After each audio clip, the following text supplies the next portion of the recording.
নমস্কার বন্ধুরা, কেমন আছো সবাই? আশা করি তোমরা সবাই ভালো আছো। এখন তালের সিজন, বাজারে অনেক তাল পাওয়া যাচ্ছে, তাই তালের ক্ষীরের পাটিসাপটা বানিয়ে ফেললাম। আর এই পাটিসাপটা দেখতে যেমন সুন্দর হয়, খেতেও হয় কিন্তু অসাধারণ। এছাড়াও তোমরা এই তালের ক্ষীর অন্যভাবেও খেতে পারবে। আর রেসিপিটা যদি ভালো লেগে থাকে তাহলে আমার চ্যানেলে ফলো ও সাবস্ক্রাইব করতে ভুলো না। তাহলে দেখে নাও আজকের রেসিপি তালের ক্ষীরের পাটিসাপটা আমি কিভাবে বানালাম তা আজকের আমার এই ভিডিওতে। তো দেখো, প্রথমেই এই তালের ক্ষীরের পাটিসাপটা বানাতে গেলে আমাদের লাগবে ময়দা। তো এখানে আমি নিয়ে নিচ্ছি 3 বাটি ময়দা, আর 3 বাটি ময়দার জন্য লাগবে এখানে 1.5 বাটি মতো সুজি। আর সুজিটা আমি আগে থেকে মিক্সিতে গুঁড়ো করে নিয়েছি, তো সেটাই দিয়ে দিলাম। তো আবারও একবার বলছি, 3 বাটি ময়দার জন্য লাগবে 1.5 বাটি সুজি। তোমরা যদি পরিমাণটা একটু বাড়িয়ে নাও তাহলে এটা একটু বুঝে দিও। আর এখানে দিয়ে দিচ্ছি 2 চামচ মতো চিনি। তো এই ব্যাটারে যদি চিনির মিষ্টির ভাগটা একটু বেশি হয় তাহলে পাটিসাপটাটা তুলতে একটু অসুবিধা হয়ে যায়। তো তোমরা চেষ্টা করবে এই ব্যাটারে একটু মিষ্টির পরিমাণটা কম রাখার। তো এখানে আমি 2 চামচ দিয়েছি, তোমরা একটু বুঝে দিয়ে নিও কম বেশি করে। আর উষ্ণ গরম দুধ দিয়ে এই গোলাটা গুলতে হবে। আর তোমরা না দুধের বদলে গরম জল দিয়েও গুলতে পারো, কিন্তু এতে দুধটা দিলে এতে টেস্টটা খুব সুন্দর হয়। তো এখানে পরিমাণ মতো দুধ দিয়ে তোমরা ব্যাটারটাকে গুলে নেবে খুব ভালোভাবে। তো এখন দেখাচ্ছি, দেখো ব্যাটারের ঘনত্বটা তোমরা ঠিক কেমন রাখবে, ঠিক এই রকম। তো এটা আমি কিছুটা আলাদা বাটিতে একটু তুলে নিচ্ছি একটু কালারিং করার জন্যে। তারপর দিয়ে দেব এর মধ্যে তালের পাল, বেশ বড় চামচের 1 চামচ আমি তালের পাল দিয়ে দিলাম। দিয়ে এটাকে খুব ভালোভাবে একটু গুলে নিতে হবে। খুব ভালোভাবে গোলার পর এর মধ্যে আমরা একটু কালারটাকে আর একটু বেশি করার জন্যে আমরা এখানে একটু ফুড কালার ব্যবহার করব। তো এখানে আমি 2 ফোঁটা ইয়েলো ফুড কালার ব্যবহার করলাম।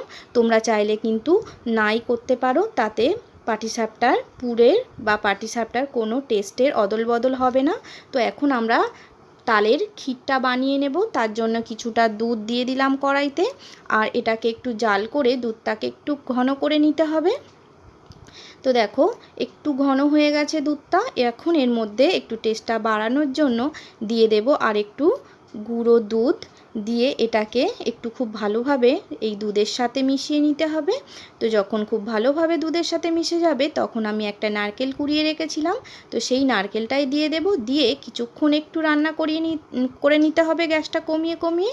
তো কিছুক্ষণ রান্না করার পর আমি এর মধ্যে মিষ্টির জন্য দিয়ে দেব পরিমাণ মতো চিনি। তোমরাও এর মধ্যে তোমাদের প্রয়োজন মতো চিনি এতে দিয়ে নেবে। আর হাফ কাপ মতো দিয়ে দেব গোবিন্দভোগ চালের গুঁড়ো। তো এটা আমি হাফ কাপ মতো গুঁড়ো করে রেখেছিলাম, তো এটাই দিয়ে দিলাম। আর এই গোবিন্দভোগ চালের গুঁড়োটা দিলে পুরটা বেশ মাখো মাখো হয় আর সুন্দর একটা গন্ধ বেরোয়। দিয়ে গ্যাসটা কমিয়ে কমিয়ে এটাকেও একটু কিছুক্ষণ ধরে রান্না করে নিতে হবে। করার পর এখন দিয়ে দেব তালের পাল বা রস। দিয়ে এটাকে বেশ একটু নাড়াচাড়া করে নেব। তো একটু নাড়াচাড়া করার পর আমি আবারও একটু তালের পাল দেব, একটু কম হয়েছে, আবারও একটু দেব তালের পালটা। দিয়ে এটাকে একসাথে খুব ভালোভাবে মিশিয়ে কিছুটা সময় ধরে এটাকে ক্ষীরটাকে রান্না করে নিতে হবে। আর এই ক্ষীর তোমরা রুটি মুড়ি সাথেও খুব ভালো লাগবে খেতে। তো দেখো এটা বেশ ঘন হয়ে এসেছে কিছুক্ষণ রান্না করার পর। আবার একটু ঠান্ডা হলে এটা আরও একটু ঘন হয়ে যাবে। তো এখন নামিয়ে নিলাম। নামিয়ে নেওয়ার পর এখন গ্যাসে বসিয়ে দিলাম একটা ফ্রাইং প্যান। আর একটু দেখো অয়েল ব্রাশ করে নিচ্ছি আমি। করে নেওয়ার পর একটা পাইপিং ব্যাগে আমি এই যে তালের ব্যাটারটা ভরে নিলাম। ভরে নেওয়ার পর এরকমভাবে গোল করতে থাকবে তোমরা, ধীরে ধীরে এইভাবে গোল করতে থাকবে। গোল করার পর এর মধ্যে সাদা ব্যাটারটা দিয়ে দেবে। দিয়ে একটু ঘুরিয়ে গোল আকারের শেপ করে নেবে। তো দেখো ঠিক এইভাবে একটু গোল আকার করে নেবে। একটু যখন টেনে যাবে তখন এর মধ্যে তালের ক্ষীরটা দিয়ে দেবে। দিয়ে এইভাবে একটু লম্বা করে টেনে দেবে। দেওয়ার পর একটা প্যাচুলার কিংবা তোমাদের সুবিধা অনুযায়ী একটা চামচ দিয়েও এই যে একটু রোল টাইপের করে নিতে পারো। তো দেখো এটা খুব সহজেই উঠে যায়, কোনো অসুবিধা হবে না।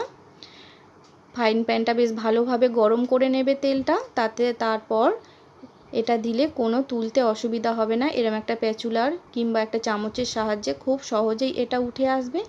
তো দেখো কত সুন্দর লাগছে। তো আর একটা আমি দেখাচ্ছি। দেখো তোমাদের কাছে যদি এরকম পাইপিং ব্যাগ না থাকে, তোমরা যে কোনো প্লাস্টিকের এক কোণ কেটে সুন্দরভাবে তার ভিতরে ব্যাটারটা ঢেলে এরকম ডিজাইন করতে পারবে। তো একইভাবে তার উপরে সাদা ব্যাটারটা দিয়ে দিলে, দিয়ে একটু এইভাবে একটু গোল করে নিলে, নেয়ার পর একটু গোল করার পর যখন একটু টেনে যাবে তখন পুরটা দিয়ে এইভাবে ভাঁজ করলেই কিন্তু সুন্দরভাবে এটা উঠে আসবে। তো তোমরা দেখে বুঝতে পারছো এটা করা কতটা সোজা। তো দেখো এইভাবে একটু টানলেই কিন্তু এটা খুব সহজেই উঠে চলে আসছে।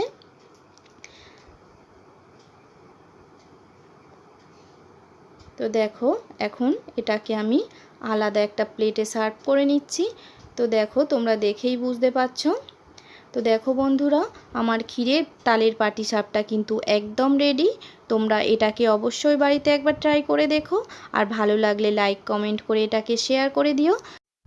আর তোমরা ভালো থেকো, সুস্থ থেকো, আর আমাকে এইভাবে সাপোর্ট করে যেও। তাহলে দেখা হচ্ছে পরের ভিডিওতে।